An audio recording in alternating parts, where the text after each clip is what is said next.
Bonjour à tous, bienvenue dans mon écho du mercredi 27 mars 2019. Alors d'abord la photo du jour, c'est ce tableau de Picasso retrouvé après 20 ans de vol. Donc c'est le portrait de Dora Maar qui était une œuvre de 1938. Il a été retrouvé par Arthur Brandt qui pose là avant de le rendre à ses propriétaires.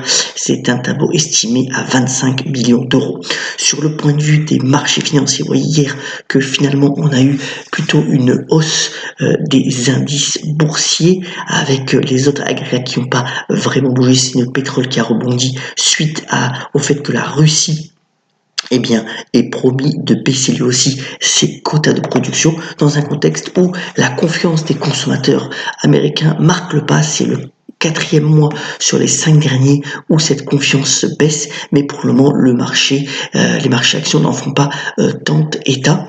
Et sur le point de vue retour en France, sur le point de vue donc des grands chiffres financiers de la nation, c'est plutôt une bonne nouvelle pour Emmanuel Macron en vue donc des élections européennes, puisque vous voyez que le déficit public a été ramené à 2,5% donc de la richesse nationale créée en 2018. C'est plutôt une très bonne nouvelle. D'ailleurs, le gouvernement va revoir en baisse ses estimations de déficit pour l'année en cours, dans un contexte aussi où le climat des affaires rebondit, c'est-à-dire que les grands patrons voient plutôt de l'optimisme malgré le ralentissement global. Donc voilà, plutôt un contexte favorable au gouvernement d'Édouard Philippe et pour Emmanuel Macron.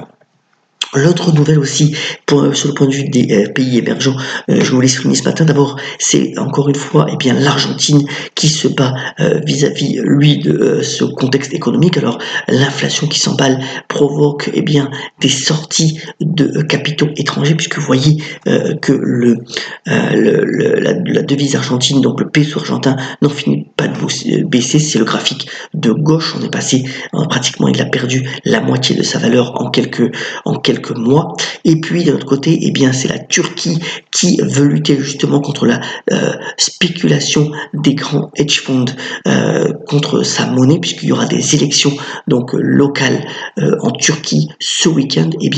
La Turquie a pris des mesures pour qu'il n'y ait pas de mouvement spéculatif contre sa devise, au moins le temps que ces élections passent. Et voilà, pas mal d'agitation sur les pays émergents dans un contexte où le dollar continue finalement de se renforcer. C'est jamais une nouvelle très facile à absorber pour les pays émergents.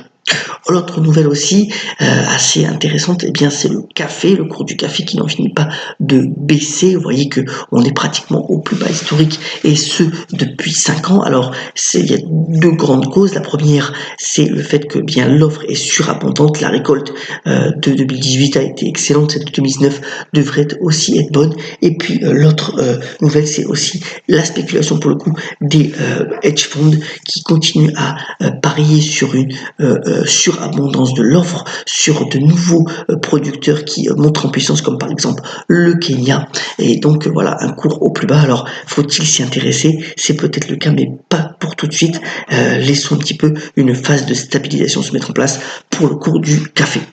Dans les brèves, alors d'abord le GADA malheureusement du jour, c'est pour Carnival, donc l'un des grands exploitants de bateaux et donc de bateaux de croisière à travers le monde. Vous voyez que l'action a perdu près de 9%. Alors Carnival prévoit donc une fréquentation en baisse. C'est aussi le fait que les prix de l'énergie se sont renchéris avec la hausse du prix du pétrole qui affecte les marges, et puis aussi les mouvements sur donc les devises qui aussi ont affecté les prévisions de la compagnie.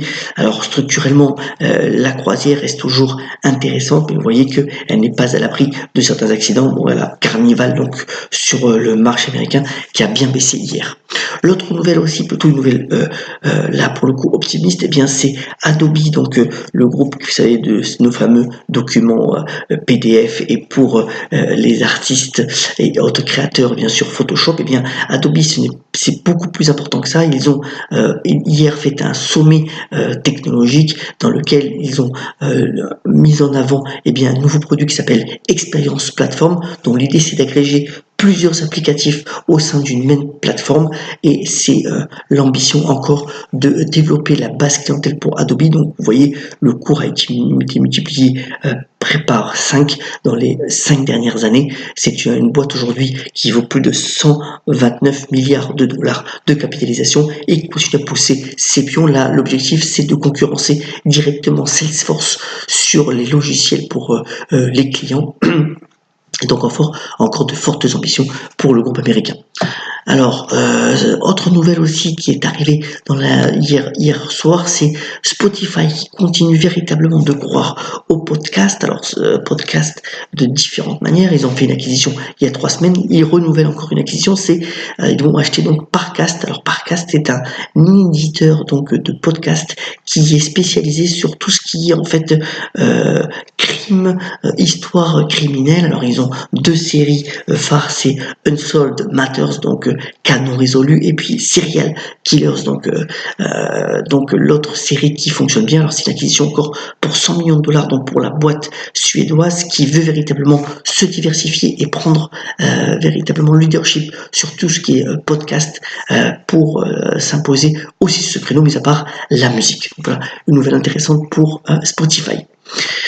Continuons avec donc Michelle Obama qui véritablement casse la baraque, si on peut dire, au point de vue donc de son autobiographie, donc Becoming, devenir, qui a été traduit en français, puisque selon une dernière prévision, donc l'ex-femme du président, l'ex-présidente américaine, donc a vendu plus de 10 millions de copies. C'est un record historique.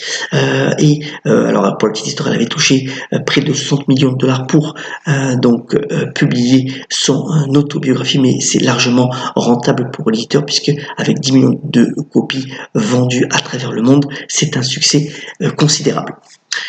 Terminons ce Morning Co par une des sorties cinéma du jour. Alors c'est toujours un événement lorsque Tim Burton sort un nouveau film. Là c'est sous bien entendu l'égide du studio Disney. C'est l'histoire de Dumbo, l'éléphant qui avait cette particularité aux grandes oreilles qui lui permettait de voler. L'histoire a été revisitée à la manière de Tim Burton. Les critiques sont excellentes, avec notamment Colin Farrell, Danny DeVito et Eva Green, qui devient véritablement la muse du réalisateur américain. Et voilà, une sortie qui devrait marquer le retour au premier plan pour Tim Burton. Voilà donc pour l'essentiel de l'actualité pour le moment. On vous souhaite une excellente journée. On termine ce Morning Co par la citation du jour, de ce grand conteur. Encore une fois, là on parle d'histoire, qui était Alain Decaux, sur notamment l'histoire de France, qui faisait des émissions formidables dans ma jeunesse. On se régalait à le regarder, et qui a notamment dit: d'ordinaire, les empires conquérants meurent d'indigestion. Je vous souhaite une excellente journée, ayons la pêche, soyons solidaires, et à demain sur le Morning Co.